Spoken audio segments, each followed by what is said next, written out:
Isang maganda at mapagpalang araw, Sir Casper. Tawagin mo na lamang po ako sa pangalang Marinete o Mare. Tubong syudad po. Nais ko lang ibahagi sa inyo ang kwentong matagal ko nang kinikimkim sa sarili ko. Ang kwentong hango sa tunay at sarili kong karanasan na nagbigay sa akin ng matinding kilabot at takot. Pero sa kabila nun, ito din ang nagbigay sa akin ng malaking aral sa buhay. Tandang-tanda ko pa, nagsimula ang lahat taong 1985. Buwan ng Nobyembre.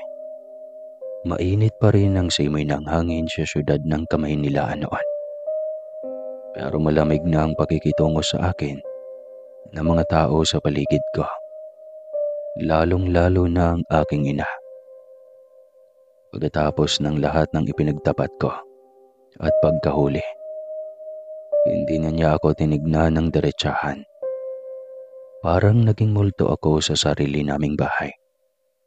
Walang pumapansin at walang kumakausap.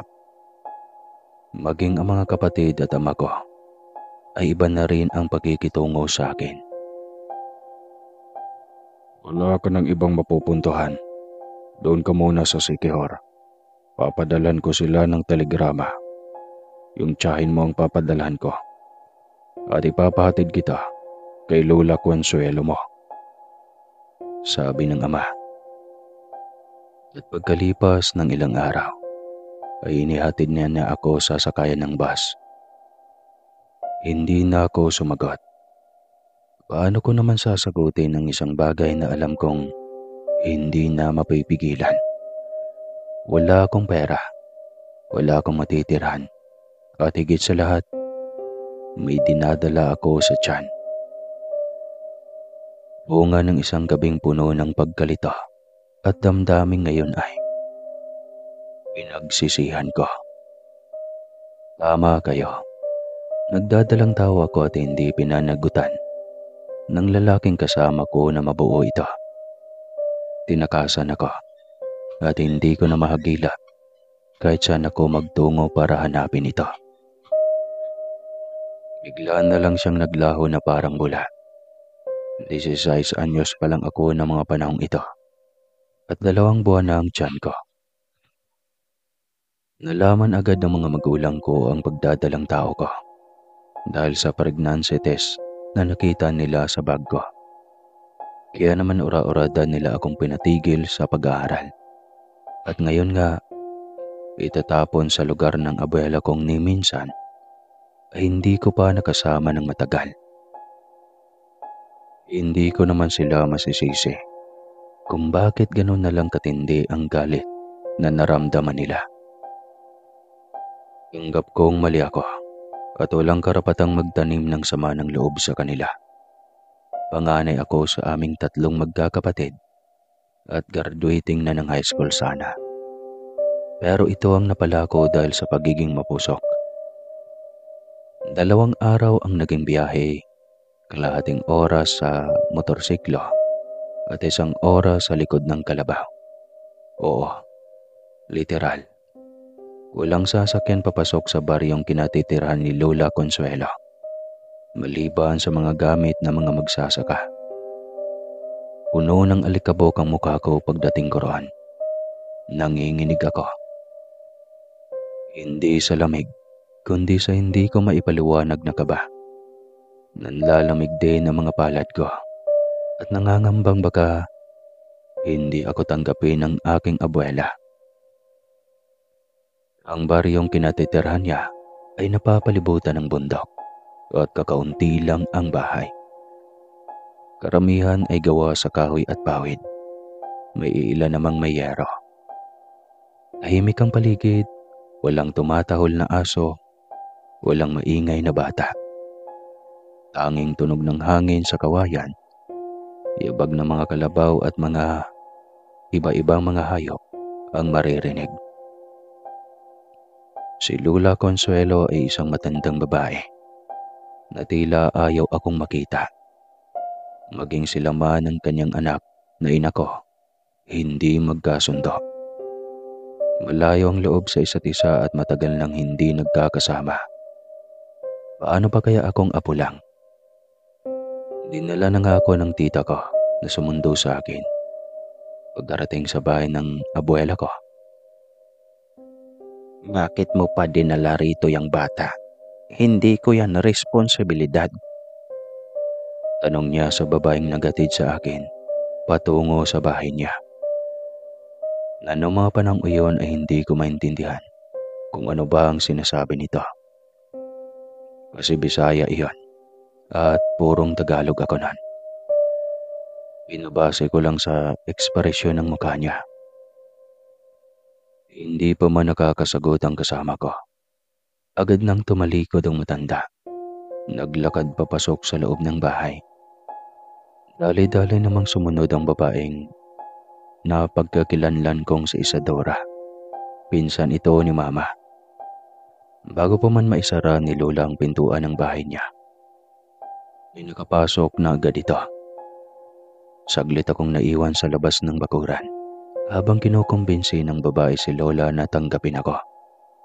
Rinig na rinig ko ang pag-uusap nilang dalawa at ayaw talaga sa akin ng matanda. Nagagalit ito at mataas na ang boses. Pero sino ba naman ang magnanais na kumukup ng taong hindi malapit sa iyo? At ang malala pa, nagdadalang tao. Ngunit wala na akong ibang mapupuntahan. Tinapon na ako ng pamilya ko dito. Makaraan lang ang ilang minuto nilang pagdidiskusyon sa loob. Inis na lumabas ng bahay si Isadora. Bakas na bakas sa mukha nito ang galit niya. Bago pa man siya tuluyang umalis, ay mariin niya akong sinabihang manatili roon. At huwag aalis hanggat hindi ako tinatanggap ng abuela ko. At saka dire-diretsyong naglakad na paalis sa bakuran. Nasagad na din ata siya. Ilang oras akong naiwan sa labas ng bakuran. Naghihintay na papasukin sa loob ng bahay. May araw pa sa kalangitan noon, hanggang sa nakita kong papalubog na lamang ito. Hindi pa rin ako pinagbubuksan ng pinto ni Lola Consuelo. Tahimik lang ako sa labas, katabi ang dalawa kong bag na naglalaman ng mga kagamitan ko. Mabuti na lang at mayroong upuan roon na nakakabit mismo sa puno ng santol. Doon ako matamang nagintay sa pagbabago ng isip ni Lola. Pansin na pansin ko pang bawat taong napapadaan sa tapat ay napapatingin sa akin at para bang pinagbubulungan ako. Wala naman ako magagawa ng mga oras na yon. Sobrang layo na ng biniyahe ko. Wala akong pera at walang pagkain. Kung kaya naman wala akong ibang pagpipilian, kundi maghintay sa labas ng bahay ni Lola Consuelo. Nang tuluyan ng lumubog ang araw, ay tsaka pa lamang bumukas ang pintuan ng bahay. Kinabahan agad ako sa isiping baka pagalitan at singalan ako ng matanda. Nakakahiya yon siyempre. Pero alam kong mas nakakahiya ang dahilan kung bakit ako biglang napapunta roon. "Pumasok ka na." Maikling wika ni Lola nang hindi man lang ako tinapunan ng tingin. Dumiretso lang ako sa tarangkahan ng bakuran at isinara yung maigi. Matagal man niya akong pinaghintay sa labas, ay tinanggap niya rin ako. Sa kabila ng pagtanggi niya, naawa na din siguro siya dahil mukha akong kawawang sisiw sa labas ng bahay niya. Pagkapasok ko, sumalubong sa akin ang amoy na kahoy na basa at tuyong dahon. Nasipat kong may maliit na altar sa sulok na puno ng itim na santo at kandilang hindi pa napapalitan. Lumang-luma na talaga ang bahay na iyon at halos lahat ng kagamitan sa loob ay antigo na.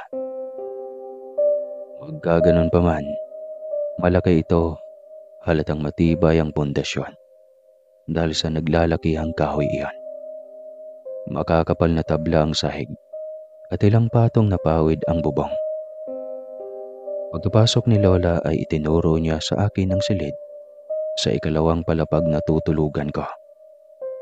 Bago ko ayusin ang mga kagamitan ko, taos-puso akong nagpasalamat sa pagtanggap niya sa akin. Pero ni isang salita ay wala man lang namutawi sa bibig niya. Tinalakuran niya lang ako ng basta-basta. Mag-isang naninirahan lang sabay si Lola Consuelo. Kahit 6 ang mga anak niya, ni isa sa mga ito ay walang gustong tumira kasama siya. Pero suportado naman ito, ayon din sa nasagap kong kwento. Magmula nang pumanaw ang abuelo ko, nagbago na rin daw ang ugali ni Lola. Naging mailap na ito sa mga tao at dinamdam talaga ang pagkawala ng asawa. Sa kabila ng malamig na pagtanggap niya, may lungkot sa mga mata ni Lola na hindi ko mawari. Parang may itinatago. Hindi naman ito masungit. Sadyang parati lang talaga siyang tahimik at nais mapag-isa. Hindi siya nakikipagkwentuhan sa iba at nagsasalita lang kapag tinatanong mo siya. Diretsang sagot lang din ang itinutugon niya. Dahil 2 buwan pa lang ang tiyan ko noon, ay nakakagalaw pa ako ng maayos. Kaya naman tinutulungan ko sa mga gawaing bahay ang abuela ko. Maaga pa lang gumigising na ako. Naghahanda ng almusal at nagwawalis ng mga tuyong dahon sa bakuran. Pero kahit anong sipag at tulong ko, hindi pa rin nagbago ang pakikitungo sa akin ng abuela ko. Hanggang sa isang hapon, nag-aagaw ang liwanag at dilim sa paligid. Habang nagigip ako ng tubig sa poso sa likod ng bahay, may nakita akong tao sa madilim na gilid ng kalsada. Matangkad, payat, balangkinitan, at tila hindi takot sa dilim. Nakasombrero ito at may dalang patpat. Dumiretso siya sa dulo ng kalsada, kung saan may kagubatang halos ayaw pasukin ng kahit sinong tao. Ayon kasi sa balibalitang nasagap ko, masukal na ang kagubatang iyon at maraming nananahang mababangis na hayop. Pinagbawalan din ako ni Lola Consuelo na mag-uwi roon at baka hindi na umano ako makakalabas ng buhay. Si Isagani yun, may sayad yan. Hindi yan nakikihalubilo sa mga taga dito. Bulong ng isang batang babaeng nasa poso rin at gaya ko ay nag-iigib. Bakit naman? Tanong ko. Basta, wag ka na lang makikitungo dyan. Baka ikapahamak mo pa. Umiiling na tugon ng bata. Pero sa isip ko, wala namang masama sa kanya. Tahimik lang. At sa isang baryong puno ng mga tsismosa, mas gusto ko pang makitungo sa tahimik kaysa sa mapanghusga.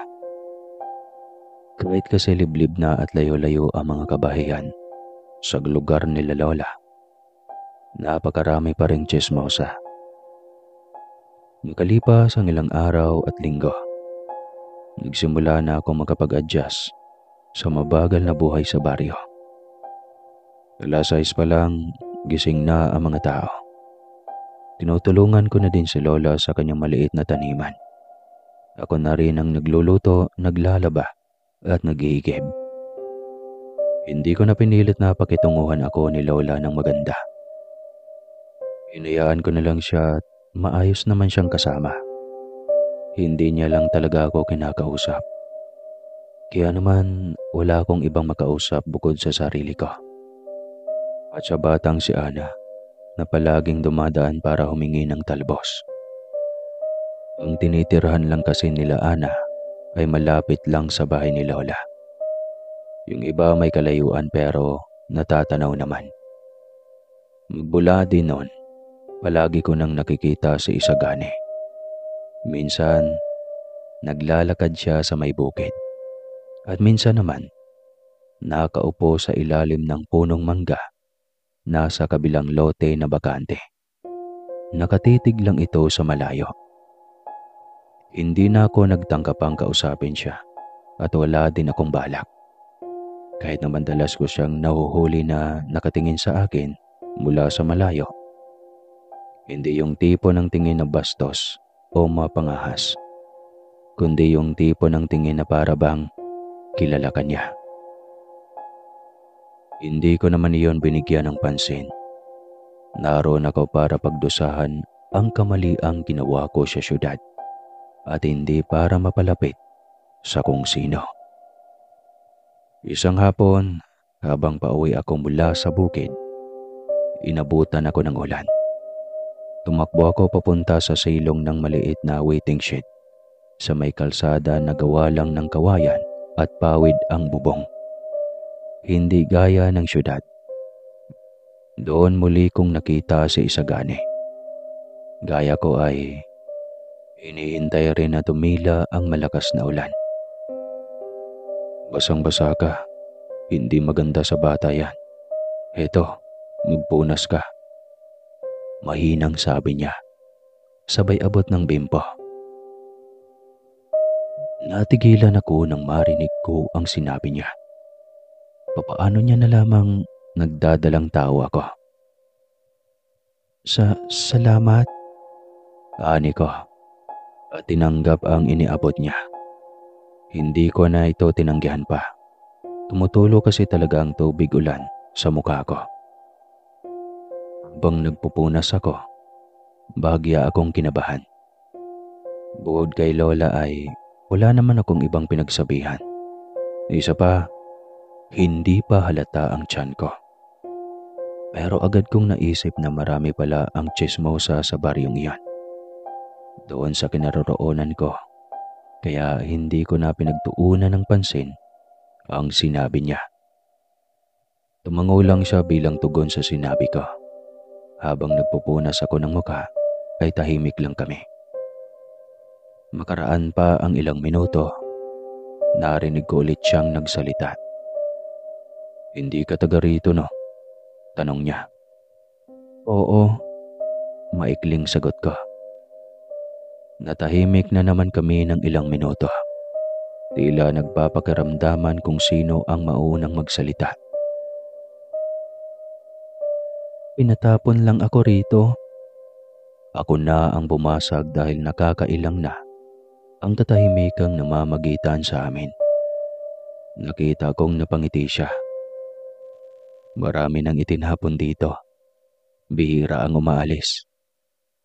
Nang marinig ko ang sinabi niya, may kung anong kilabot na dumaan sa bato ko. Pero pinilit kong umiti. Ikaw, hindi ka rin umaalis? May dahilan ako para manatili dito. Hindi ko alam kung anong ibig niyang sabihin. Pero ramdam ko sa tinig niya na may bigat ang bawat salitang binitawan niya. Doon ko na tinapos ang usapan naming dalawa. Wala na akong maisip na sabihin. Nakauwi naman ako noon ng matiwasay pagkatila ng ulan. Kinagabihan, hindi kagad ako nakatulog. Muli kasing umuulan ng malakas. Ang lamig ay dumadampi hanggang sa buto.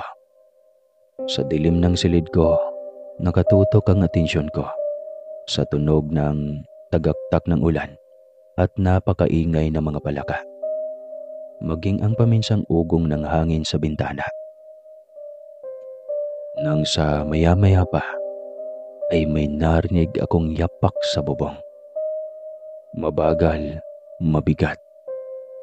Napatigil ako sa paghinga. Pinakaramdaman ko iyong mabuti. Maya-maya pa, tumigil ang mga yapak sa tapat mismo ng kinahigaan ko. Unti-unti akong nakaramdam ng kaba at kilabot, lalo na nang marinig ko na para bang may manok na sinasakal sa bubungan. Kasunod noon ay narinig kong sumigaw at nagmura si Lola Consuelo. mula sa silid niya sa unang palapag ng bahay. Animal ka! Magpatulog ka! Lumayas ka! Kasabay nun ay ang pagtama ng kung anong bagay sa isang poste ng bahay. Matapos iyon gawin ni Lola, ay bigla na lang nawala ang ingay na narinig ko. Kinabukasan, nang tanungin ko si Lola, sinabi lang niyang baka pusa o ibon lang ang narinig ko. Pero hindi ganon kabigat ang tunog ng pusa. Hindi ganon kabagal ang kilos ng isang hayop. At ang kakaibang huni na parang manok na sinasakal. Wala pa akong naririnig na ibong may ganong huni. Doon na nagsimula ang sunod-sunod na gabi ng mga yapak. Tuwing alauna ng madaling araw, palaging sa bubong, pero palaging saglit lang din. At sa lahat ng gabing may naririnig akong yapak sa bubungan ng bahay, kinabukasan ay nakikita ko si Isagani sa may punong mangga. Tahimik at nakatingin sa akin, na para bang alam niyang may nangyayaring kakaiba. Mula nang magsimula ang tunog ng yapak sa bubong, hindi na naging pareho ang mga gabi ko sa bahay ni Lola Consuelo. Hindi ako nakakatulog ng mahimbing. Laging may kaba sa dibdib ko at inaabangan na lang lagi ang mga yapag sa bubungan. May pangambang baka mapasok ako ng kung anong nilalang na nasa labas. Nais ko mang magtanong sa iba kung ano ba talaga ang nangyayari. At nagsasanhi nun. Wala naman akong ibang mapagtanungan. Sa tuwing tinatangka ko kasing kausapin si Lola Consuelo patungkol sa kakaibang nararamdaman ko, hindi siya sumasagot minsan at iniiwasan din ako. Hanggang sa isang tanghali, habang naglalaba ako sa ilog, biglang may sumulpot sa likuran ko. Magaan ang kamay mo sa paglalaba. Halos mabitawan ko ang palo-palo sa gulat. Nang tignan ko kung sino iyan, nakita ko si Isagani. Nakatayo siya sa tabi ng puno ng akasya, basa ng pawis at may daladalang lambat. Sanay na, sagot ko habang pinipilit na ngumiti. Umupo siya sa isang bato malapit sa akin. Hindi siya nagtanong ng kung ano pa, pero tahimik niyang pinapanood ang bawat kilos ko. Sa ilalim ng araw, kitang-kita ko ang kalmot sa leeg niya. Manipis pero sariwa. Ano yung nasa leeg mo? Tanong ko sabay turo nito. Napatingin siya sa balikat niya, tsaka hinawi ang kwelyo ng damit para takpan. Sa kalabaw to, minsang nagwala. Pinuntahan ko sa gubat, nataranta, tumama ako sa sanga. Tugon niya.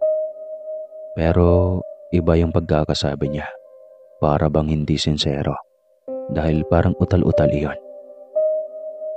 Hindi ko alam kung maniniwala ako, pero tumangon na lamang ako at ipinagpatuloy ang ginagawa ko.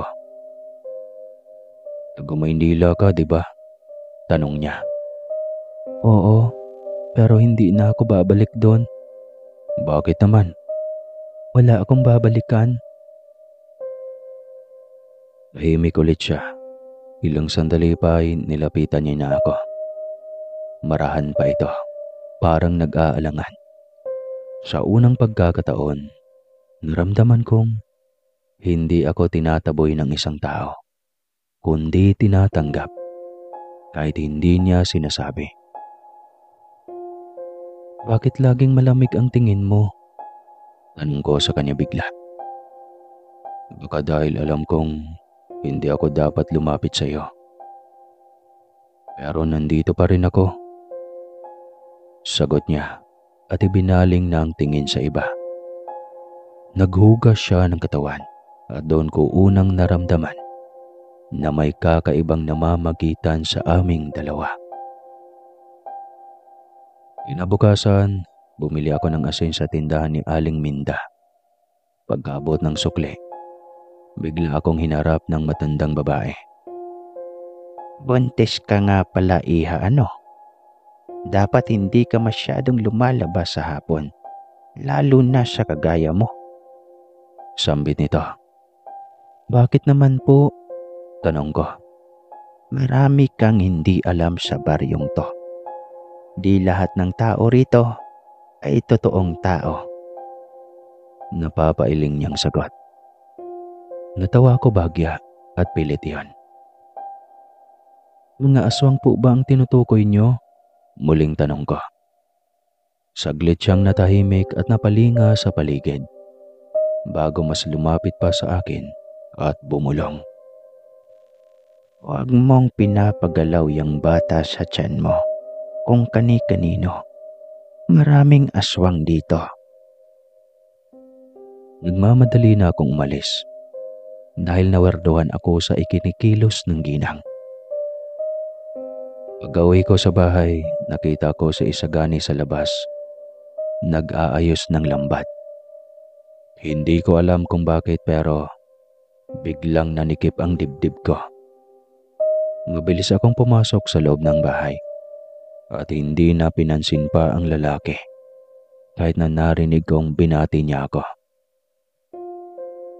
Kinagabihan, napakadilim na ng paligid sa labas. Tanging mumunting ilaw mula sa gasera ng mga tahanang natatanaw ko ang siyang tanging liwanag. Maagang natulog si Lola ng gabing iyon. Habang ako, hindi na naman makatulog ng maayos. Pinakikaramdaman ko pa rin ang paligid. Unti-unti na namang namumuo sa sarili ko ang kaba ng masipat ko sa maliit na orasang nasa tabi ng higaan ko. Mag-aalas 2 na madaling araw. Hindi ko na malaya na umabot na pala ako sa ganitong oras. Gaya ng mga nagdaang gabi, nakarinig na naman ako ng mga yapak sa bubungan. Pero ngayon, mas mabigat na. Mas mabagal at nakikita ko talagang lumulobo ang pawid naming bubungan. Ngayon, mas sigurado na akong tapak iyon ng tao. Napapikit pa ako ng mariin. Tinipo ng buong lakas ng loob ko. Naiinis na talaga ako at hindi ko na mapigilan ang sariling usisain at alamin kung ano ang gumagambala sa akin. Ilang gabi na din akong puyat dahil sa animal na yon. Pagkadilat ko, dagli akong tumayo at binuksan ang bintana. Umakyat ako bahagya para makita ko ang taas ng bubong kapag tumingala ako. Pero wala akong nakitang kahit ano sa taas ng bubong. Nakailang palingalinga pa ako hanggang sa may anino akong namataan sa dulo ng bakuran. Bigla iyong gumalaw nang makita ko at naglakad pa palayo. Agaran akong kinabahan pero pinipilit ko pa rin na ikalma ang sarili. Dahan-dahan akong bumaba mula sa pagkakatungtong sa bintana. Walang ingay at ingat na ingat. Kitang-kita ko kasi na hindi lang iyon basta anino ng tao. Para talaga yung totoong tao dahil naririnig ko ang mga yapak nito. Kaya ako nasabing anino, Sir Casper, dahil nababanaag kong sobrang itim nito. Kung nakakita na kayo ng kulay itim na pusa sa dilim, ganoon na ganoon. Mabilis kong isinarang maigi ang bintana ko at binudbura ng asin ang paligid. Ng mga sandaling iyon, doon ko nga lang napagtantong mali ang ginawa ko. Tuloy ngayon ay takot na takot ako at ramdam ko ang panginginig ng kalamnan ko. Kinabukasan, nakita kong may mga bakas ng paa kung saan ko nakita ang anino nakaraang gabi lang. Sinubukan kong tanungin si Lola Consuelo patungkol roon dahil nababahala na talaga ako at hindi ko na kayang isantabi na lang ito, lalo na't nagdadalang tawa ko. Huwag ka nang mang-usisa. Hindi lahat ng tanong may sagot na kaya mong tanggapin. Matalas niyang sagot. Bakas ang galit sa boses niya. Kahit na hindi ito nakatingin sa akin at abala sa ginagawa niya. Hindi ka ba nag-aalala kung ano ang magiging kalagayan namin ng sanggol sa sinapupunan ko, Lola? Apo niyo pa rin to. Bakit ayaw mong sabihin sa akin kung ano ba talaga ang nangyayari sa baryong to? Kung ano ang kababalagang bumabalot dito? Ganyan ka na talaga? Wala kang pakialam sa akin? Inis na sagot ko sa aking abuela. Dahil sa sinabi ko ay napatigil ito at biglang humarap sa akin. Magkasalubong ang kanyang mga kilay at nagngingit-ngit sa galit ang mga mata. Huwag mo akong pagsasalitaan ng ganyan. Hindi ako nagpapunta sa iyo dito, kaya wala akong kailangan ipaliwanag sa iyo. Manang-mana ka sa nanay mo, walang modo. Puro problema ang dulot sa akin, hindi nag-iisip. Bulyaw nito at iniwanan na akong mag-isa sa kusina. Pag-alis niya ay nakaramdam ako ng konsyensya dahil sa mga sinabi ko. Tama nga naman siya. Pargo ko ang sarili ko kung ano man ang mangyari sa akin sa baryong to. Doon ko lang din napagtantong magkatulad nga kami ng aking ina. Pinunlaan lang at tinakasan na. Ako ang bunga ng maagang kapusukan ni inay. Kaya siya ipinadlala ni Lola Consuelo sa syudad. At doon naman ay nag-asawa ng maaga. Makaraan lang ang ilang taon ay nag-asawa din ito ng bago. Yun na ang naging aba ng mga kapatid ko. Habang ako, naisang tabi na. Mabilis kong pinunasa ng isang butil ng luhang tumulo mula sa mata ko at bumuntong hininga. Sa sumunod na linggo, mas madalas ko nang nakikita sa Isagani. Minsan sumusulpot na lang siya sa gilid ng palayan. O biglang may makikita sa may punong kahoy kung saan ako naglalakad-lakad. Nakakalabas na kasi ako ng bahay at medyo malayo-layo na rin ang naaabot ko. Gawa ng mula nang magsagutan kami ni Lola Consuelo, mas ramdam ko palalo ang pagiging mailap niya sa akin. Nitignan ako ng diretso sa mga mata ko ay hindi niya magawa. Ramdam ko ang tampo at sama ng loob niya dahil napagsalitaan ko siya ng ganon. Nisabayan akong kumain na hindi niya din ginagawa. Isang linggo na din kaming hindi nag-uusap. Pero sa kabila noon, mas madalas mag-cross ang landas namin ni Isagani. Hindi siya madaldal, tahimik lang. Kung hindi pa nga kakausapin ay hindi talaga magsasalita. Parang isang asong gubat na nagbabantay sa isang batang ligaw. Kahit saan ako magpunta ay nakikita ko siya. Nakadistansya at kunwaring may ginagawa. Pero alam kong minamatyagan niya ako. Ramdam na ramdam ko din ang mga mata niyang walang emosyon na nakatingin sa akin. Magmula din ang dumalas ang pagkikita namin ni Isagani, ay bihira ko na lang marinig ang mga yabag ng paa sa bubungan. Hanggang sa isang araw, kasalukuyan akong nagdadrama sa may bakuran, sa ilalim ng punong santol. Dahil nangungulila ako sa aking mga magulang na nasa syudad. Hindi ko din naramdam na may abuela akong nakakasama sa isang bahay. Kaya't pagramdam ko ay nag-iisa lamang ako. Bigla na lang sumulpot si Isagani sa tabi ko. May dala siyang maliliit na bayabas at mangga. Para sa bata, baka gutom ang anak mo, kaya ka malungkot. Wika niya sabay abot sa akin. Kahit na nagdadrama ako, hindi ko maiwasang mapangiti dahil sa ginawa nito. Tinanggap ko ang bigay niya at mahinang nagpasalamat habang pinunasan ng mga mata kong naluluha na naman. Hugas na yan at malinis. Pwede mo na yang kainin ngayon din. Umupo siya sa di kalayuan sa akin at muli na namang nagmasid sa kawalan. Saglit ko siyang pinagmasdan. Napaka-misteryoso niya talaga.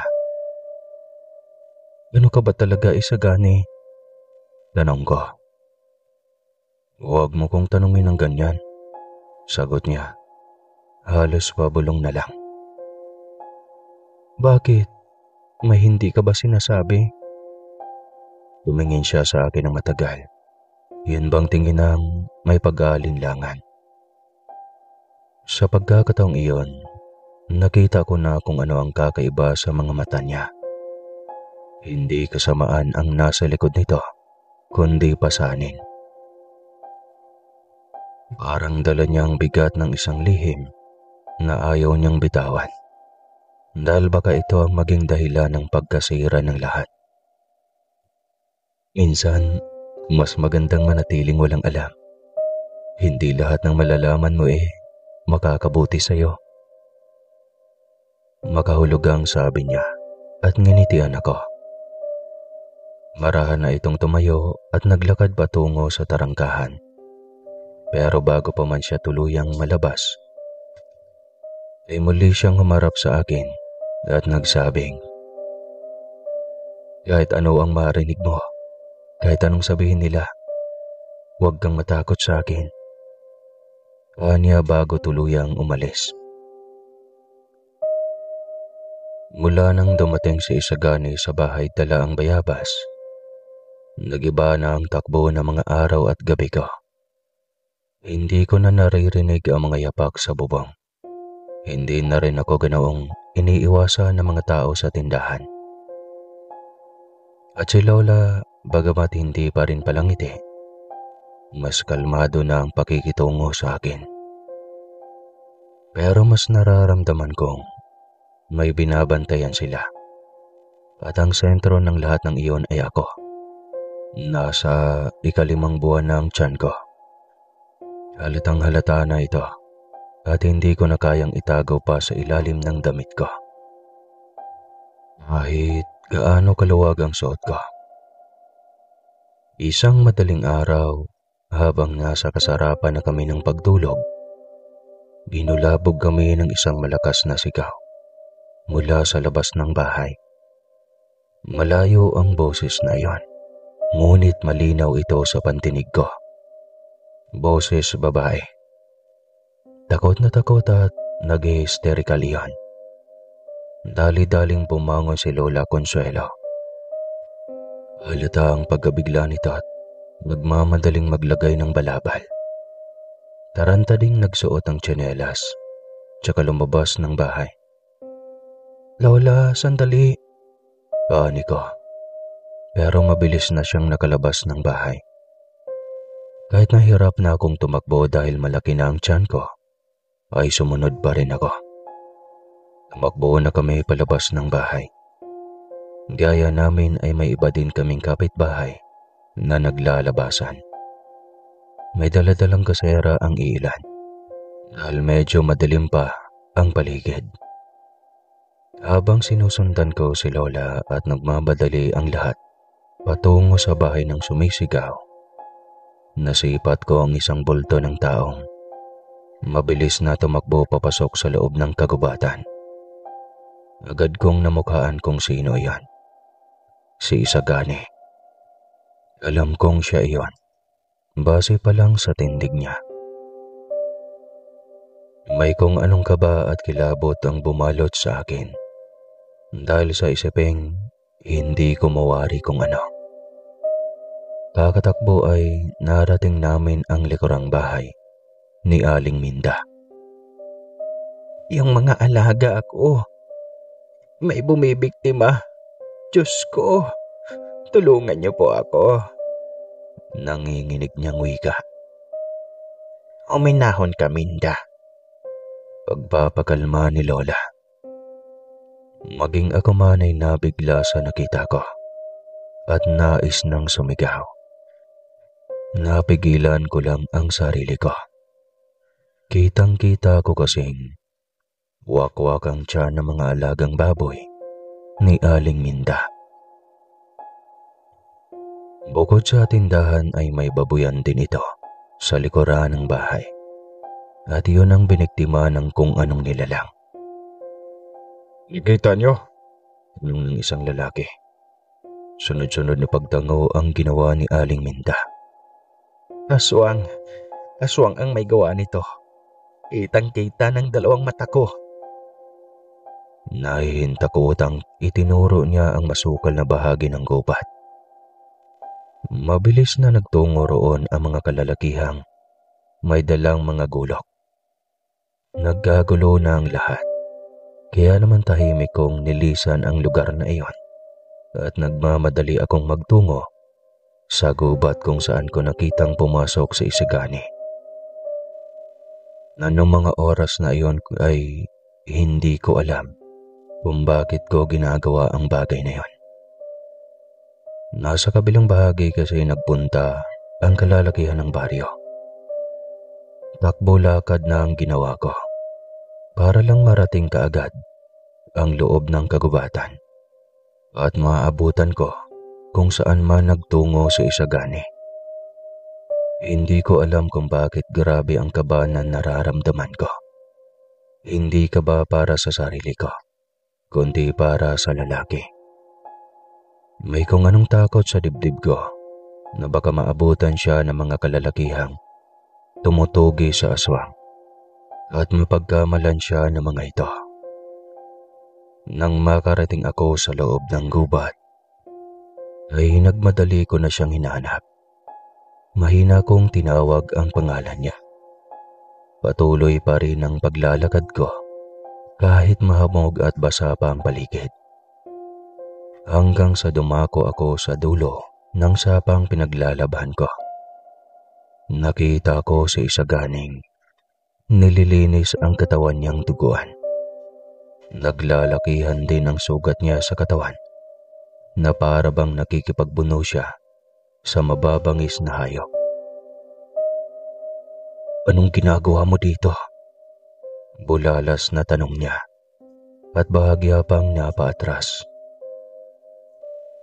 Magsasalita na sana ako nang bigla naming narinig ang komosyon ng mga taong hinahanap ang aswang na bumiktima sa alaga ni Aling Minda. Palinga-linga sa isagani at mabilis na tumakbo papalayo. Sandali! Sambit ko at hinabol siya.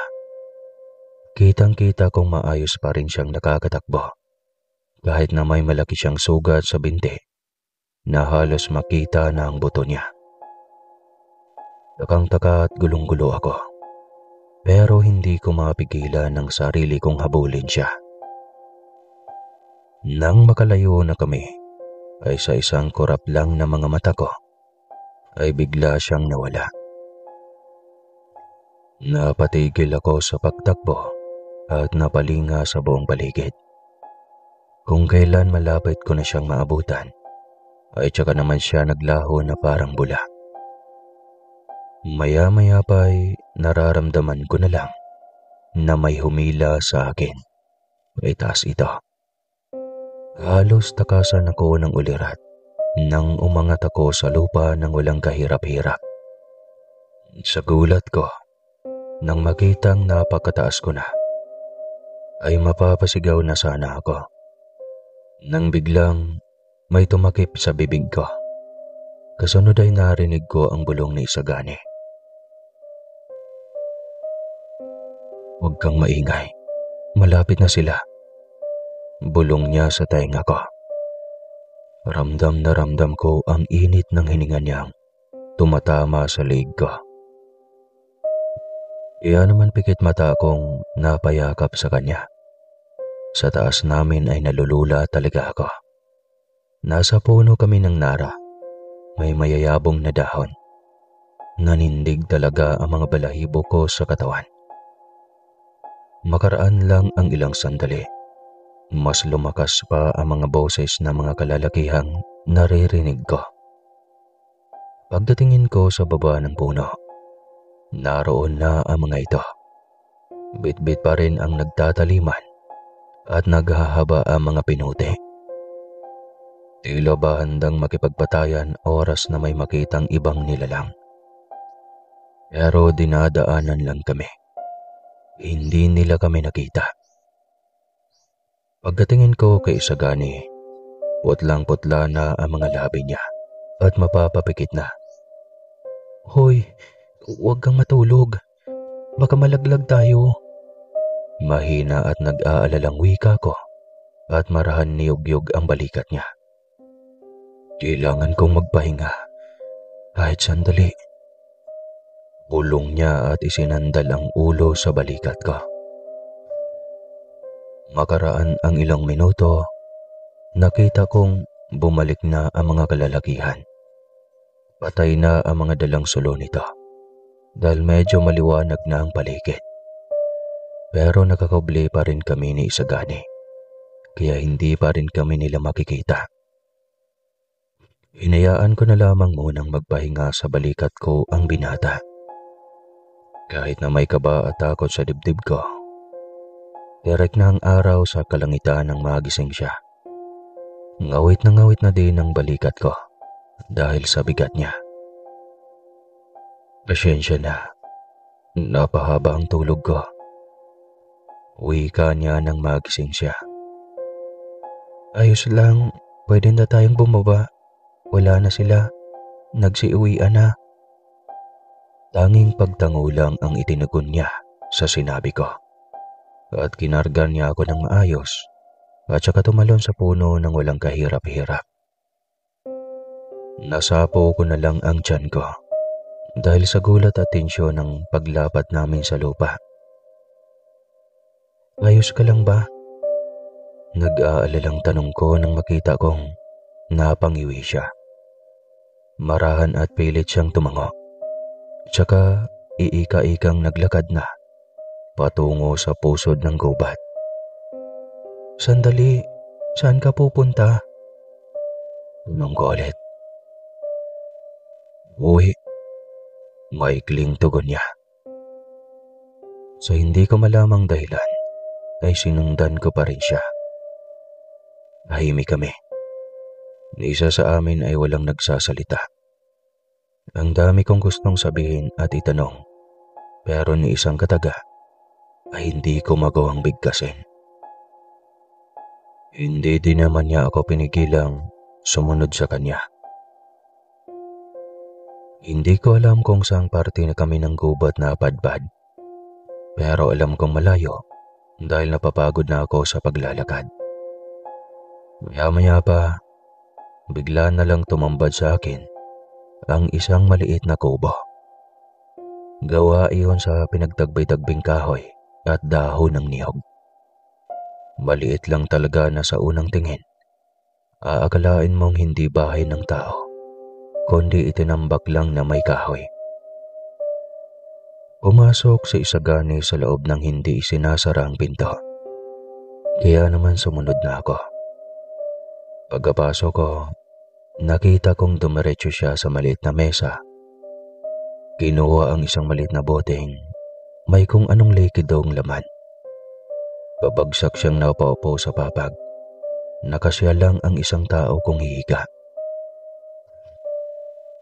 Pinagmamasdan ko lang siya. Sinusuri kung ano ang gagawin niya. Malalalim at mabagal ang paghinga niya. Tumatagaktak din ang pawis sa katawan. Wala siyang pangitaas na damit. Kaya naman kitang-kita ko ang mga sugat niya. Ang suot niyang pangibaba, punit-punit iyon, na para bang pinagsasakmal siya ng malaking aso. Nakita kong hirap niyang binuksan ang bote. Nangihina na siya at mas lalo pang naging maputla ang mga labi niya. Nauubusan na siya ng dugo sa katawan dahil sa mga sugat niya. "Tutulungan kita." Ani ko at lalapit na sana nang bigla niyang iniharang ang kamay niya. Tanda na hindi niya ako pinapalapit sa kanya. Huwag kang lalapit. Mas nanghihina ako sa amoy mo. Layo. Lumayo ka. Naghihingalong sambit niya. Hindi ko man lang alam kung ano ang ibig niyang sabihin. Sumunod na lang ako. Lumayo ako ng kaunti at pumesto sa may pinto. Pero kitang-kita ko pa rin ang paghihirap niya. Nilagyan niya ng likido ang palad niya at ipinahid iyon sa mga sugat niya. Maging sa malaki na halos kita na ang buto niya. Impit itong napapaungol dahil sa sakit. Kitang-kita kong naglalabasan na ang mga ugat niya dahil sa pagpipigil at halos manginig na siya. Napaiwas na lang ako ng tingin dahil ramdam ko ang sakit na nararamdaman niya. Maya-maya lang, nakita kong unti-unting gumagaling ang mga sugat niya. Nakusot ko pa ang mga mata kong akala ko'y namamalikmata lang ako. Pero hindi, Sir Casper.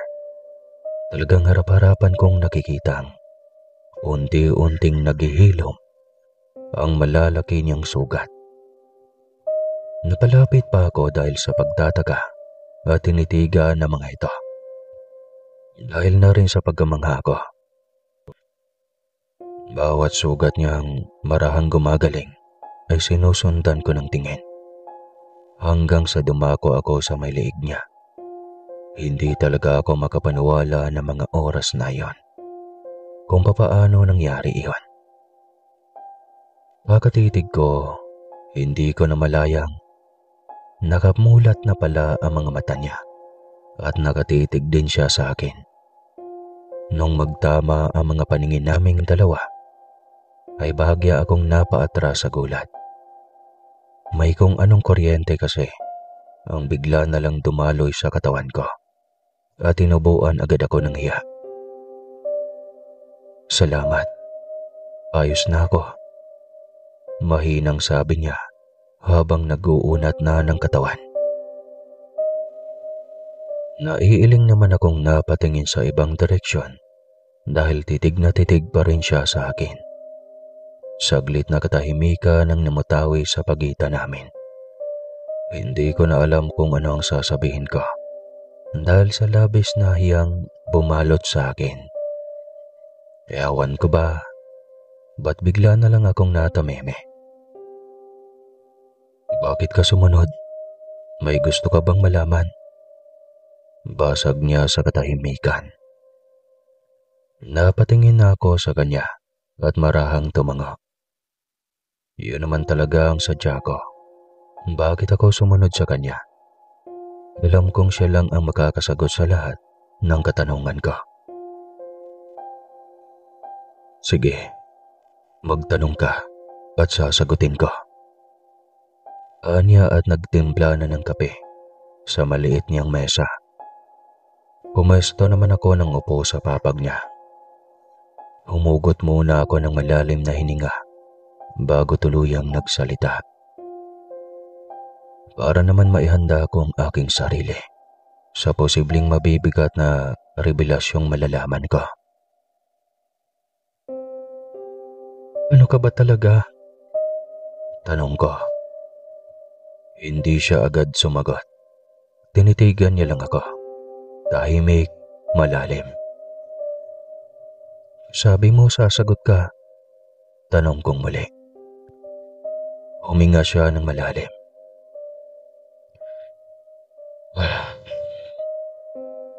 Ano ba sa palagay mo? Ano bang tingin mo sa akin? Ako naman ang natahimik. Tao. Ikaw na mismo ang nakasaksi. Sa palagay mo, kayang gawin ng normal na tao ang nasaksihan mo ngayon lang? Napatikim ako at bahagyang nahiya na naman. Marahan kong pinisil ang mga kamay ko nang mapagtantong tama nga naman ang sinabi niya. Alam kong hindi iyon kakayahan ng normal na tao, pero Tao ka pa rin sa paningin ko, kaya sabihin mo na sa akin ang totoo. Pagdadahilan ko na lang. Mula nang dumating ka dito, marami na namang kababalagang nangyayari sa baryo. Kaya noong unang salta ko, kasabay ang isang nagdadalang tao na naglaya sa lugar nila at nagtago dito. Anong ibig mong sabihin? Tumingin siya sa akin, mas malalim at makahulugan. Ipinagpatuloy niya muna ang paghahalo ng kape sa baso, bago ulit siya nagsalita. Kung ano ang nangyayari sa baryo at nararamdaman mo tuwing gabi, madaling araw, o anumang kababalagan sa tingin mo, ay hindi tama iyon. Lahat ng iyon, uniktado sa bawat isa, Mare. Kung ano ang nangyari noon, bumabalik na naman ngayon. Aswang ba ang tinutukoy mo, gaya ng sinabi ni Aling Minda? Lahat ng to, konektado sa aswang. Pero, yung anino kanina na nakita ko, yung bumibiktima sa alaga ni Aling Minda, aswang ba yun? Marahan siyang tumango at inaabot sa akin ang tinimpla niyang mainit pa na kape. Lahat, Mare, lahat ng nangyari dito, konektado sa nilalang na aswang. Isa ka ba sa kanila? Lakas loob na tanong ko. Tinignan niya ako sa mata. Tila tinatansya kung ano ang magiging reaksyon ko sa isasagot niya. Tama ka. Maikli at diretsahang tugon niya. Yung mga yapak sa bubong, yung aninong nakita ko, at yung bumibiktima sa alaga ni Aling Minda. Hindi ikaw ang may gawa nun, di ba? Nangingilid ang luhang tanong ko dahil sa kaba at takot. Paano ka nakakasigurado? Balik na tanong niya sa akin. Kasi kung ikaw, edi sana biniktima mo na ako. Kung ikaw talaga ang may sala rin ng lahat, inuna mo muna ako. Ako ang nagdadalang tao at una pa lang, alam mo na to. Tugon ko at pilit na pinipigilan ang sarili. Marahan siyang lumapit sa akin at hinawakan ang kamay kong nanginginig na. Dahan-dahan niya itong pinisil na para bang pinapakalma niya ako. Maraming uri ng aswang, Mare. Hindi lang yung sumisip-sip ng dugo sa bata o kumakain ng laman ng tao. May mga hindi pinili ang sumpa. May mga isinilang ng ganito. May mga pinili dahil sa takot ng tao. Hindi lang ako ang aswang sa lugar na ito. At mas pinili kong maging tagabantay mo at ng anak mo. Mahabang paliwanag niya. At saka sumulyap siya tiyan ko. Hindi ko alam kung bakit, pero sa tuwing nakikita kitang nahihirapang mag-isa, gusto kitang protektahan sa abot ng aking makakaya. Sa bawat gabing, hindi ka pinapatulog dahil sa yapak na naririnig mo. Nakakabantay ako. Ipanatag mo ang loob mo. Magtiwala ka, gaya ng pagtitiwala ko sa iyo ngayon. Hawak mo na ang buhay at pagkatao ko. Dagdag niya pa at marahang hinaplos ang pisngi ko. Hindi ako hayop, pero hindi rin ako tao sa paningin nila. Matapos ang pag-uusap naming iyan, ay inahatid na ako ni Isagani sa bahay ni Lola Consuelo na para bang walang nangyayari. Magaling na ang binata at humupa na ang emosyong nararamdaman ko. Pagkarating namin sa bahay at nakita kami ni Lola na magkasama, ay mabilis itong lumapit sa akin. Hinablot ang kamay kong nakahawa kay Isagani. Tsaka mabilis na hinila papasok sa loob ng bakuran. Walang sabi-sabi, bastang bigla na lang niya akong hinila. Pagkapasok sa bahay, ay doon niya ako kinausap. Saan ka galing? At bakit kasama mo ang lalaking iyon? Tanong ng aking abuela. Hindi na gaya ng dati si Lola na walang pakialam sa akin. Ngayon, ramdam kong nag-aalala ito. Diyan lang po, Lola. Kanina nakita ko kasing, Apo, nagdadalang tao ka. Kaya ingatan mong maigi ang sarili mo. Hindi kita pinagbabawalang makipaglapit kahit kanino. Pero sana naman, huwag sa ganitong sitwasyon na may nangyayaring kakaiba dito sa baryo. Sermon niya. Hindi na ako nakasagot ba. Iyon ang unang pagkakataong nakita kong nag-aalala sa akin ang abuela ko. Napayakap na lamang ako sa kanya. Sa ilang buwang pangungulila ko sa kalinga, sa wakas, nakita ko na ito kay Lola. Pasyensya ka na, Lola. Hindi ko na po uulitin. Sambit ko. Naramdaman kong bumuntong hininga siya. Senyalis na pinapakalma niya ang sarili. Kinagabihan habang naghahapunan kami, naisip kong itanong kay Lola kung ano ang koneksyon niya kay Isagani. Lola, may itatanong lang po sana ako. Ano naman yon? Kilala niyo po ba si Isagani?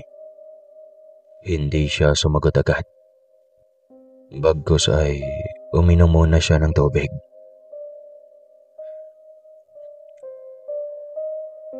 Anak siya ng kapatid ng asawa ko. Mag-isa na lang siya sa buhay. Matagal na. Gawa ng makaraan lang ang ilang buwan ng paglipat nila. Umanaw sa sakit ang ina niya. Dati siyang malapit sa akin noong kabataan niya. Siya ang nagiging alalay ko. Hanggang sa may nangyaring hindi maganda. Sagot niya pagkaraan ng ilang sandali. Ano pong nangyari, La? Isang gabi, may nawalang baka, tapos baboy. Sunod naman ay bata at buntis. Hanggang siya ang huling nakita malapit sa mga hayop na namamata ang walang buhay sa kagubatan. Pinaghinalaan siyang aswang, pinagtulungan. Matanda na ako kaya wala akong nagawa para ipagtanggol siya. Kaya naman mas pinili niyang manirahan at magtago sa kagubatan. Nagpapanggap na baliw ito. At yun ang akala ng iba. At yun ang pinaniwalaan ng mga bata. Pero sa mga nakakaalam ng istorya o sa mga matatanda na, ay pinaghihinalaan nito na ito ay isang aswang. Ipinagpatuloy pa ni Lola ang kwento niya tungkol sa naging buhay ni Isagani. Ayon pa sa kanya, nung tuluyan ang tumira sa gubat ang lalaki sa edad na 13 anyos, nahuli ng mga taga-baryo ang tunay na salarin sa mga krimeng nangyayari sa lugar. Humingi ng tawad ang mga taga-baryo dahil sa maling pang-aakusa nila kay Isagani. Maggaganon pa man, hindi na umalis pa sa gubat ang lalaki. Naging komportable na itong manirahan mag-isa sa pusod ng gubat. Nanlumo ako sa mga narinig ko.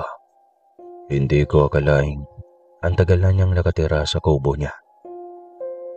Kung mahirap ang pinagdadaanan ko, ay mas may naghihirap pa pala kesa sa akin. Pero hindi yan sapat na dahilan para sabihin hindi mo alam ang lahat ng apo. May dahilan si Isagani kung bakit mas pinili niyang tumira roon at irerespeto natin yon. Kung may damdamin ka na sa kanya, itigil mo na habang maaga pa. Maagap na sagot ni Lola. Naniniwala ka po bang masama siya, Lola? Tanong ko ulit. Masama o mabait, hindi natin tiyak ang kaligtasan sa tulad niya. Alalahanin mong nagdadalang tao ka. Hindi na ako nakasagot pa. Tinanggap ko na lang ang lahat ng sinabi niya. Wala na akong balak na makipag-argumento. Ang nais ko lang ay malaman ang lahat ng katotohanan. Kinagabihan, hindi ako mapakali. Pinilit kong matulog pero paulit-ulit na bumabalik sa isip ko ang mga sinabi ni Lola, lalong-lalo na sa isagani. Kaya gumawa ako ng bagay na hindi ko inaasahang magagawa ko sa kabila ng pagdadalang tao ko. Lakas loob akong lumabas.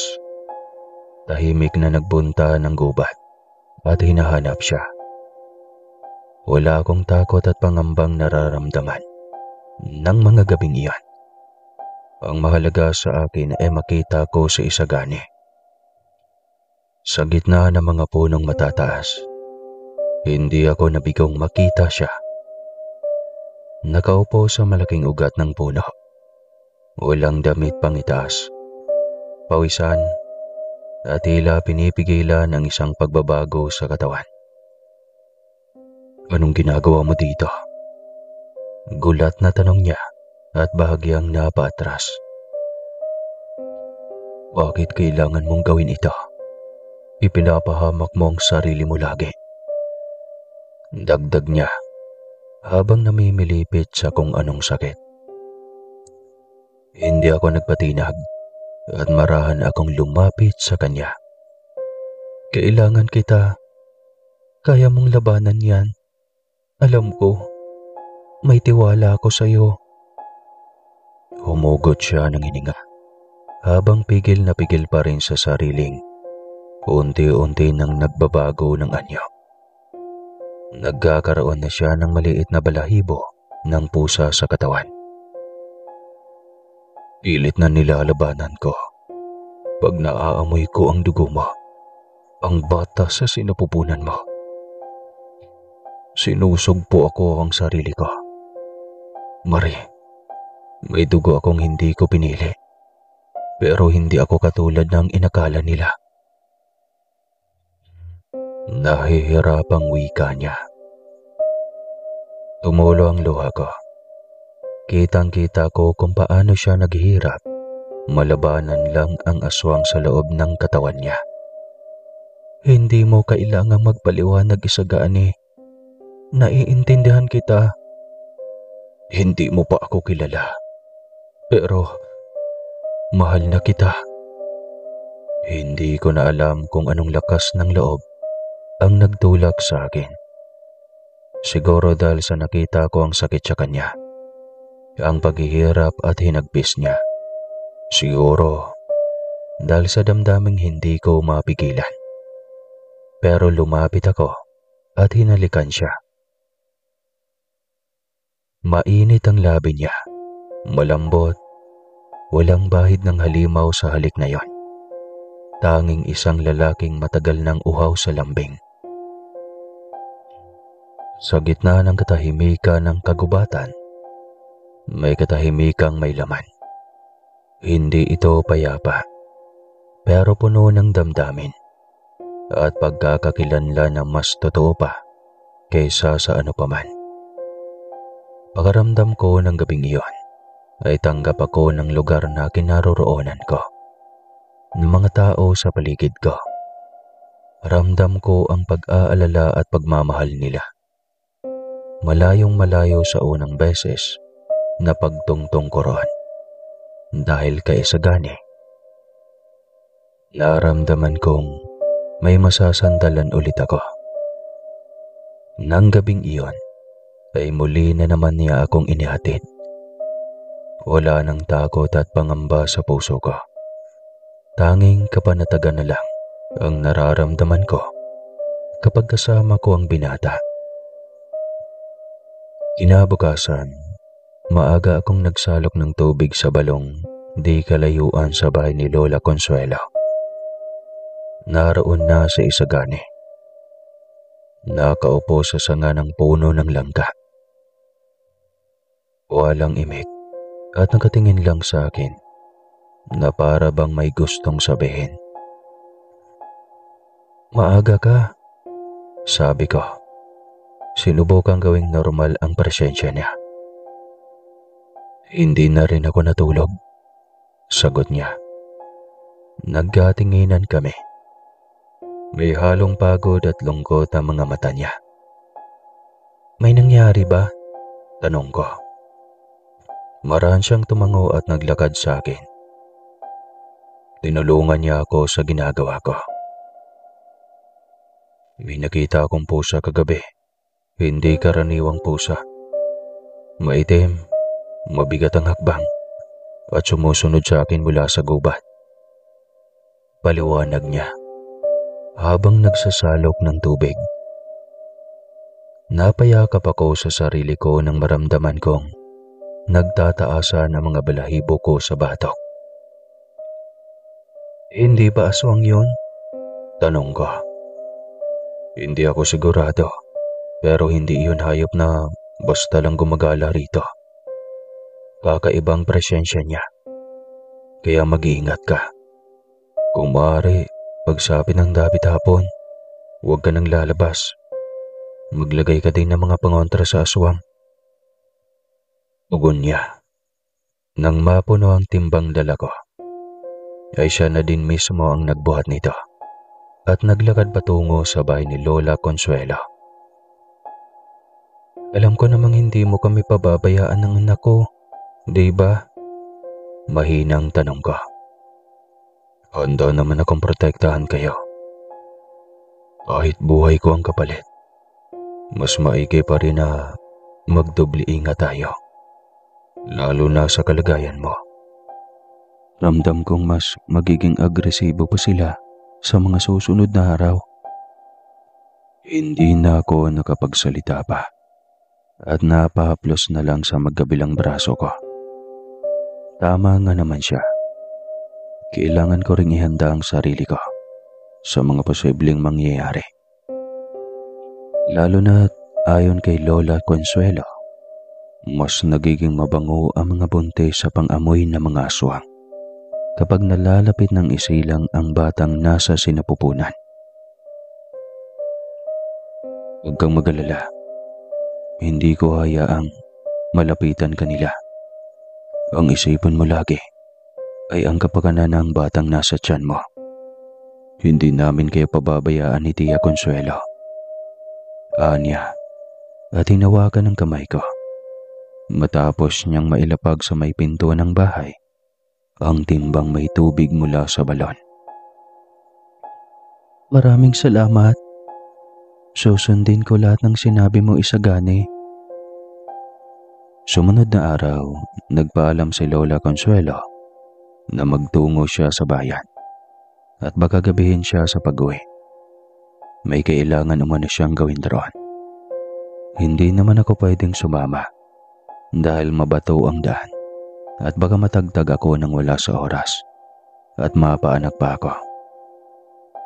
Hindi na ako nagtanong pa kung ano ang gagawin niya nang sabihin niyang magpasama ako kay Isagani habang wala siya. Nang sa ganon ay matiyak niya ang kaligtasan ko at nang magiging apo niya sa tuhod. Bago pa man siya umalis ay mahigpit niyang ibinilin sa akin na huwag nang lalabas ng bahay at hintayin na lamang si Isagani na dumating. Naabisuhan niya na din umano ang binata. Mahigpit din niya akong pinagbawalang lumabas ng bahay habang wala siya at wala pa sa Isagani. Kahit ano pa man umano ang mangyari at kahit sino ang tumawag sa akin o kumatok sa bahay namin, ay huwag kong pagbubuksan ng pintuan. Pagsapit ng gabi. Isa kasi umano sa kakayahan ng mga aswang ang manlinlang at gamitan ng sabulag ang kung sino mang nais nilang biktimahin. Sige po, Lola. Mag-iingat ka po. Huwag ka pong mag-alala at dito lang naman ako sa bahay. Ani ko at tuluyan na siyang lumabas. Sinundan ko muna siya ng tingin habang papalayo bago ko isinara ang pinto ng bahay. Matapos noon ay muli na akong bumalik sa kusina para kumilos na ng gawaing bahay. Sa paglipas ng mga oras, natapos na lang akong maglinis at mananghalian. Hindi pa din dumating si Isagani. Naisip ko pa namang sana sabay kaming kakain at nakakaboryo kumain ng walang kasama. Pero hindi pa siya dumating. Kaya naman itinambi ko na lang ang pagkaing nakahanda para sa kanya. Nagpasya na muna akong magpahinga sa papag na nasa sala ng bahay. Mag-aalas 3 na ng hapon. Tapos naman ako sa lahat ng gawain at hinihintay ko na lang ang binata. Habang nakatanaw ako sa labas, ay nakita kong bumuhos ang ulan. Mahina lang iyon sa umpisa, hanggang sa lumakas ito ng lumakas. Hindi ko na malayang nakatulog na pala ako sa kinasasandalan ko. Masarap kasi talaga ang simoy ng hangin. Nalimpungatan ako nang marinig ko ang dalawang sunod-sunod at malakas na pagkatok mula sa pintuan ng bahay. Nang maidilat ko ang mga matay sumalubong sa akin ang madilim na paligid at malakas na hangin nagmumula sa labas. Pumapasok iyon sa sewang ng pader na para bang may malakas na bagyo. Agaran kong naalala ang binatang si Isagani. Kaya naman inakala kong siya na ang kumatok. Dali-dali akong nagsindi ng gasera at nagtungo sa may pintuan ng bahay. Walang pagdadalawang isip na binuksan ko iyon. At iyon ang pinakamaling desisyon na nagawa ko sa buong buhay ko. Pagkabukas ko ng pinto, tumambad sa akin ng isang nilalang na hindi ko aakalaing makikita ko sa tanang buhay ko. Payat na payat ang katawan nito, pero hindi butot balat. Bagkus, mistulang kahoy na tuyo at litaw ang mga litid. Pati ang ugat sa ilalim ng balat nitong kulay abo at kupas na. Parang bangkay na hindi lubusang nabulok. Nakayo ko ito ng bahagya. May sinisilip ako mula sa ilalim ng kanyang kilay. Habang ang mahaba at matutulis nitong kuko ay bahagyang kumakalmot sa gilid ng pinto. Ang mukha nito ang pinakamatinding nagbigay ng kilabot at takot sa akin. Hindi ko masasabing tao. Hindi rin hayop. Ang mahahaba niyang buhok ay nakalugay, dumidikit sa kanyang mukha. Pero hindi nito natatakpan ang kanyang matatalim na mata.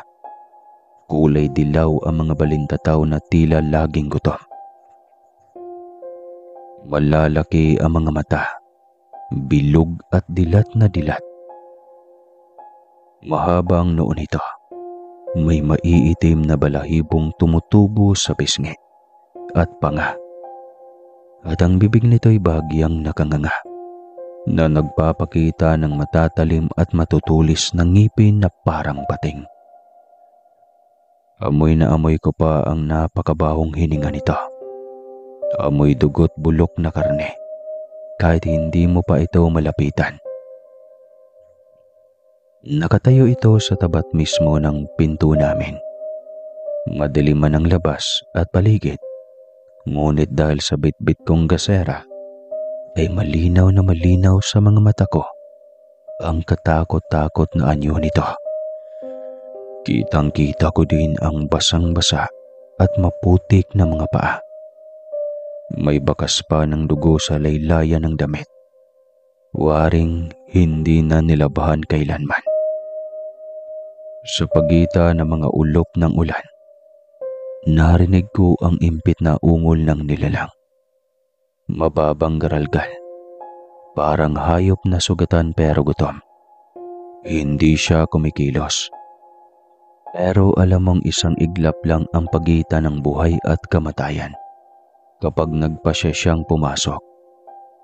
Hindi ko kayang idikit ang tingin ko sa kanya, pero mas nakakatakot kapag hindi mo siya tinitignan.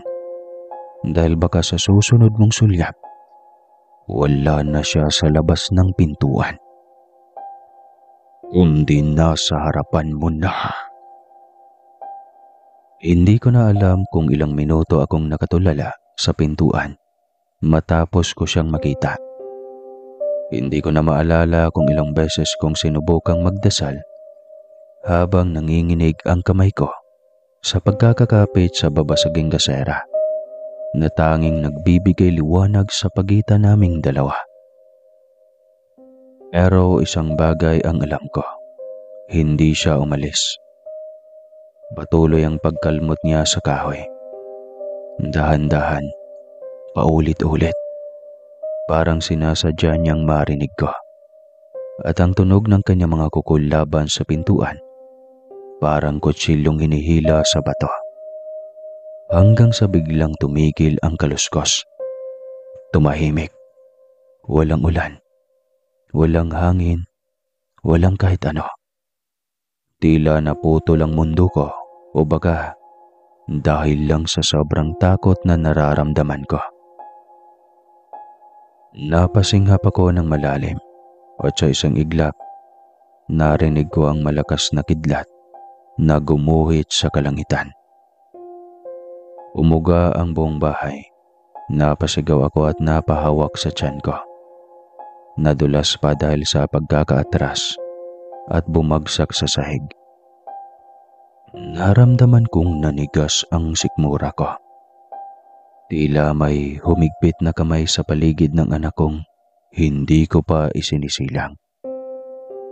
Mabuti na lang at hindi kumalat ang apoy mula sa gaserang nabitawan ko.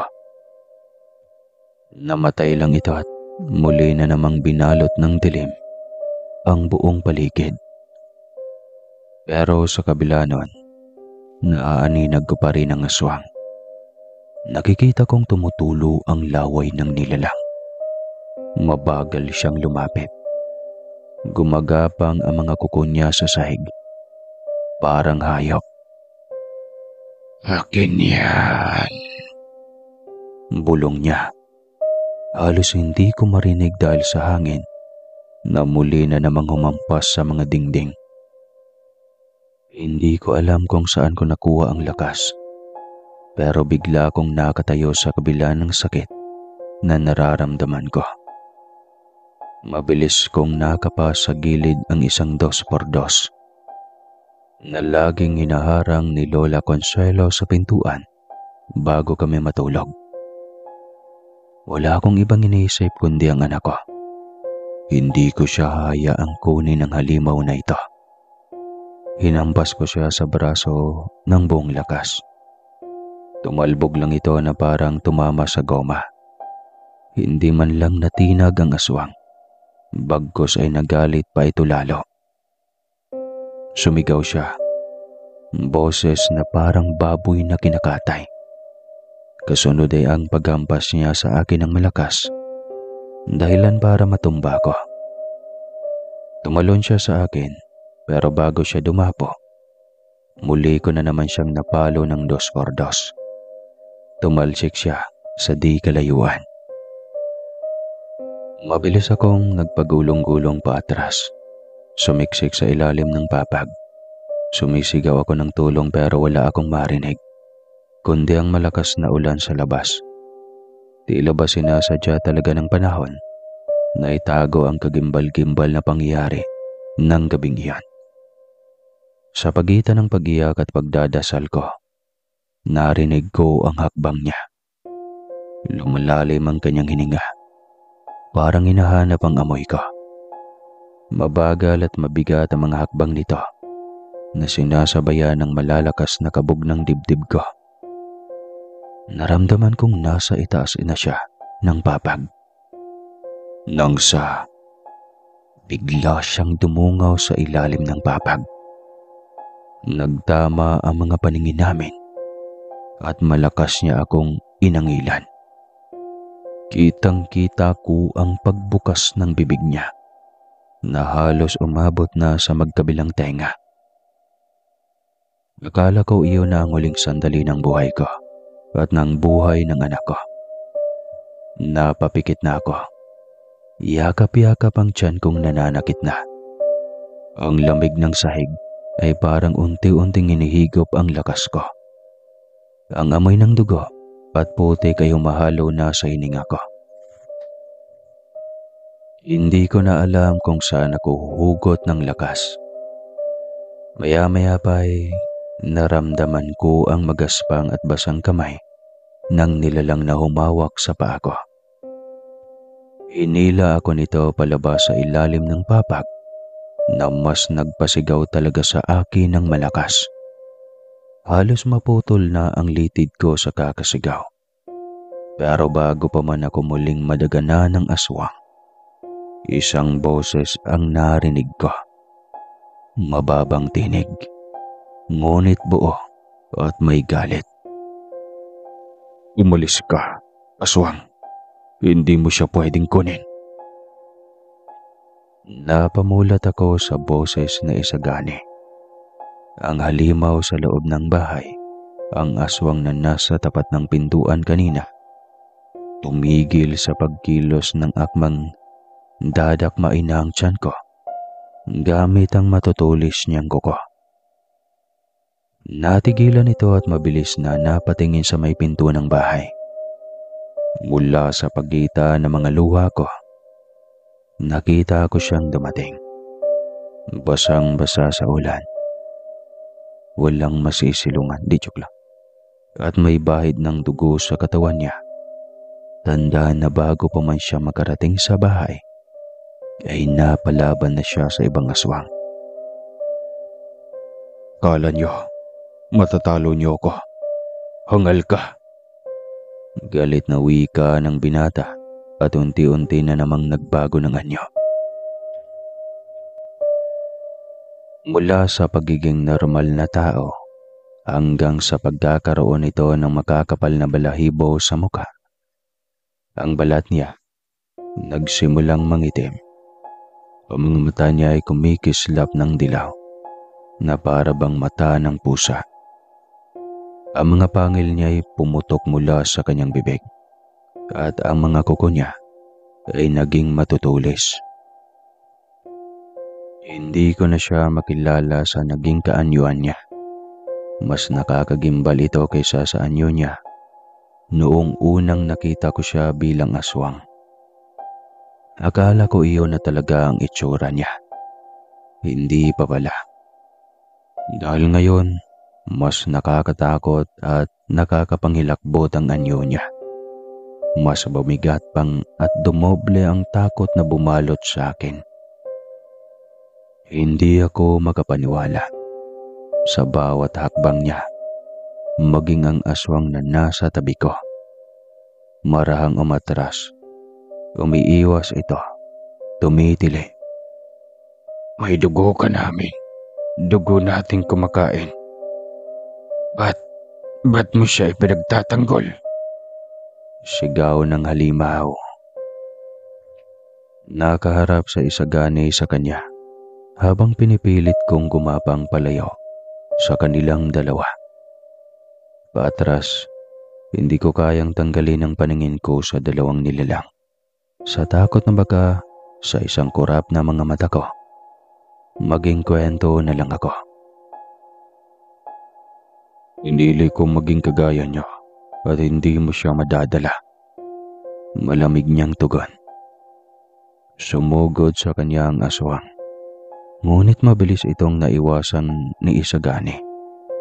Kasunod, ay ang binata naman ang sumugod sa nilalang. Nagpambuno silang dalawa. Pilit kinakagat ng naghahaba ang pangil at kinakalmot ng mahaba at matutulis na kuko ang bawat isa. Bumangga ang katawan nila sa pader ng bahay. Umabot sila sa mga upuan. Nasira ang mga gamit. Tumalsik ang putik at mga durog na kahoy sa sahig.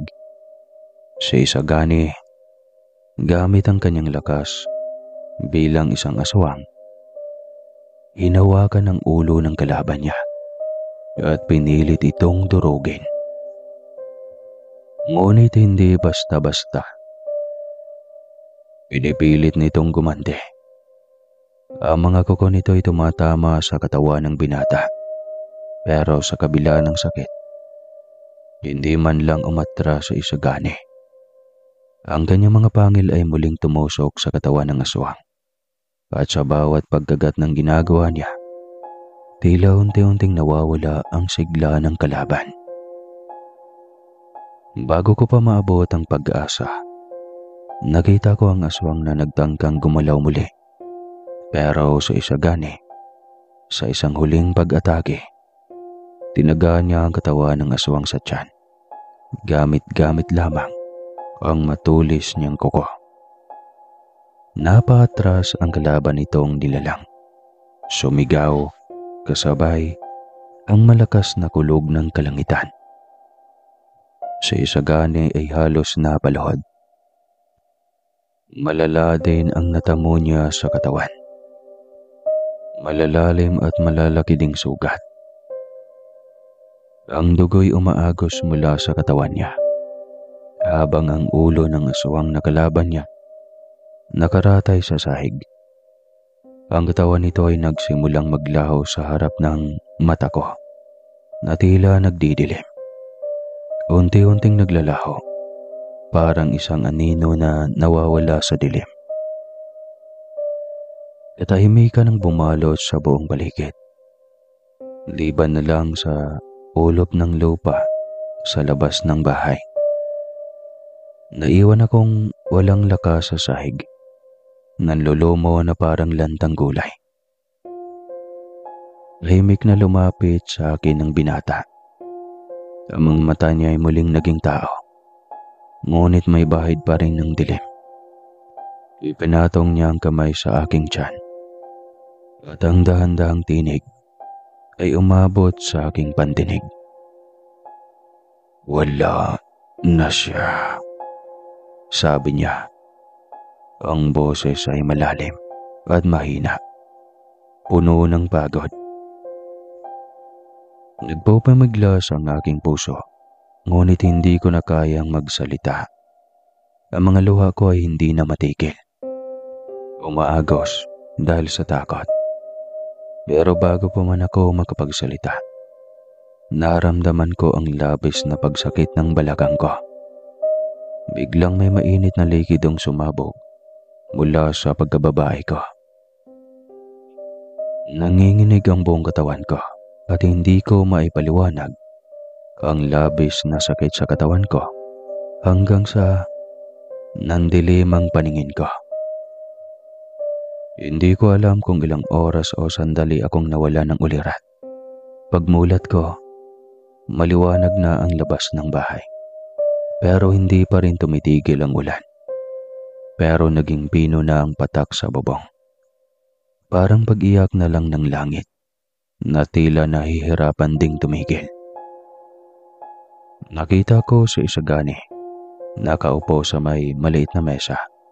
Di kalayuan sa akin. Tahimik lang siyang nakayuko. Pinipisil ang isang basang panyo sa pagitan ng mga dalahiri.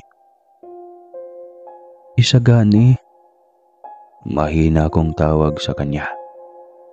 Napalingon siya sa akin. Kita ko agad ang bigat ng kanyang mga mata. Hindi lang pagod, kundi lungkot. Hindi siya agad nagsalita. Tumayo siya. Lumapit at maigat na umupo sa gilid ng papag. Tinawakan niya ang kamay ko. Mainit pa rin ang palad niya kahit malamig ang gabi. Mari, ginawa ko ang lahat. Mahina niyang sabi. Agad akong nakaramdam ng kaba. Nanlamig ang mga palad ko pero nananatili akong nakatingin kay Isagani. Umaasang may maririnig akong mabuti. Ngunit umiling siya. Dahan-dahan. At sa mga sumunod niyang salita, bumagsak ang lahat ng iniingatan kong pag-asa. Wala na ang anak mo. Parang huminto ang mundo. Isang sandali lang, pero sapat. Para maramdaman kong may pumutol sa loob ko. Wala na. Wala na. Wala na. Paulit-ulit sa isip ko.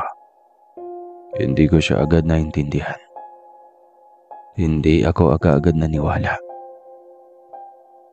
Inidantay ko ang kamay ko sa tiyan ko. Tila umaasang mararamdaman ko pa rin ang banayad ng sipa. Ang munting pagkilos na ilang araw ko nang nararamdaman. Pero wala na. Tahimik ang loob. Walang galaw. Walang buhay. Parang may sumabog na tahimik sa dibdib ko. Tahimik na bigati. Hindi ako nakaiyak agad. Ramdam kong may malaking bagay ang dumagan sa dibdib ko. Hindi ako nagsalita. Nakatingin lang ako sa binata at hindi na din siya nagsalita pa. Ang tanging naririnig ko lang ay ang pares na mga yabag ng paang papalapit sa kinahigaan ko. Si Lola Consuelo. Nakita kong may bitbit na boteng may langis. Habang unti-unting lumalabo ang paningin ko sa luhang gusto nang kumawala. Binuksan niya pa ito. Pinatak sa kanyang mga palad at marahang hinahaplos ang aking noo. Apo, huli na ako. Bulong niya. Bumuntong hininga si Lola. Tumulo ang luha sa kanyang mga mata. Si Lola na bihirang umiyak. Si Lola na sanay sa sakit. Sanay sa panganib. Sanay sa gabi. Pero ngayon, hindi niya naitago ang lungkot. Hindi ko na napigilan. Umiyak na ako. Mahina pero malalim. Si Lola ang yumakap sa akin. Hindi nagsasalita. Hindi ako pinayapa ng kasinungalingan. Hinayaan lang niya akong yakapin ng sakit. Habang yakap ako ni Lola, napatingin ako kay Sagani. Tahimik lang siya sa gilid. Parang may gustong sabihin. Pero hindi ko alam kung paano. Hindi ko rin alam kung ano ang gusto kong marinig mula sa kanya. Pero naroon na siya. At sa sandaling ito, sapat na iyon. Tinignan ni Lola sa Isagani. Ikaw ang tumutulong sa kanya. Sinubukan ko, pero hindi ko siya nailigtas. Buo. Umawala si Lola sa pagkakayakap ko. Tahimik lang. Tila may nabasa siya sa mga mata ng binata. Ngunit hindi na siya nagtanong. Marahan siyang umupo sa paanan ng papag at ipinatong ang mga kamay sa tiyan ko. Marahan niyang pinisil iyon at napapikit. Tahimik na ang bata. Nasa piling na ng mga tala. Anya, na mas lalong nagbigay ng sakit sa puso ko. Oo, nalungkot ako noon. Sabik ako. Kahit itinapon ako. Kahit inabandona ako ng pamilya ko. Nais kong buhay ng bata na iyon. Kasi gusto ko pang patunayan na sa pamamagitan ng bata na iyon ay kaya kong maging matatag at ipaglaban siya sa lahat ng ayaw sa kanya. Pero wala eh. Kapag hindi talaga para sa atin, wala na tayong magagawa pa. Lumipas ang ilang araw. Tahimik ang bahay. Ang bagas ng dugo ay nahugasan na ng ulan. Ngunit ang alaala ng gabing iyon ay nananatiling malinaw, mabigat, hindi madaling limutin. Kaya ligtas ako sa halimaw. Wala na ang anak ko. Nalaman din ng mga taga-baryo ang nangyari ng gabing iyon. Ngunit ang lihim na pagkatao ni Isagani na siyang lumigtas sa akin ay nananatiling lihim. Lumipas ang isang buwan. Nagpadala sila mama ng telegrama kung kumusta na ba daw ang panganganak ko. Pero nang ibalita namin sa kanila na wala ang anak ko, na walang nangyaring panganganak. Makalipas lang ang 2 buwan, ay pinauwi na niya ako agad. Pinadalhan niya ako ng pera.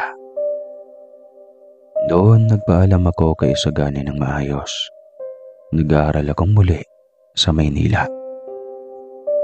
Malaki ang trauma ko sa mga kalalakihan. Kaya tinapos ko ang kolehiyo ko sa pamamagitan ng pag-working student. Ay wala akong naging nobyo nun. Hanggang sa natapos ko na ang propesyon na gusto ko, ang pagiging guro. Nang lumaon naman, ay nakapag-asawa ako at nagkaroon ng sariling pamilya. Hanggang ngayon po ay hindi ko makakalimutan ang kwento ng aking buhay, na kung minsan kapag naaalala ko ay parang kahapon lang nangyari o isang panaginip lang. Dito ko na lang po tatapusin ang aking kwento kasi masyado nang malungkot. Maraming salamat po, Sir Casper. Muli po, Marie ng Kamaynilaan.